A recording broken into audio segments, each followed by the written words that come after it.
ირაკლი კობახიძეს მინდა მივმართო. მან რომელმაც პატიმრებს ჩვენ ბიჭებს გაზრდილებს ოჯახებში მათსავით გაზულუქებულებს არა უწოდა უსინდისო პატიმრები. ამიტომ მინდა ჯერ დედამისს მივმართო.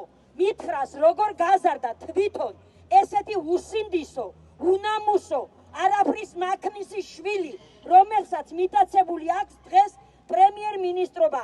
მე არ მახსოვს საქართველოში ასეთი თავხედი და უზრდელი პრემიერ-მინისტრი, როგორიც არის ირაკლი კობახიძე. ის ხალხში ვერ გამოდის, ჯერ ყველაზე დიდი სირცხვილი ეს არის საკუთარ მოსახლეობაში.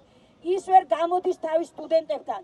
მე დარწმუნებული ვარ, ის ლექციებს აღარ კითხულობს, იმიტომ რომ ვერ შევა ის ვერასოდეს უნივერსიტეტის აუდიტორიაში, იმიტომ რომ იქ არ შეუშვებენ სტუდენტები, რომლებიც არიან მათზე ირაკლი კობახიძეზე გონიერი, აუცილებლად. და უსინდისოები მოიკითხოს თავის გარშემო, აი ამ შენობაში მოიკითხოს უსინდისოები. პირველ რიგში მოიკითხოს ის, ვინც ყავს იქ მამა და მარჩენალი, რომელიც ტექსტებს უწერს, იმას კიდე ვიღაცა უწერს ალბათ. და ის მერე ურეკავს და უგზანის მესიჯებს. ეს უკვე ჩვენ ყველამ კარგად ვიცით.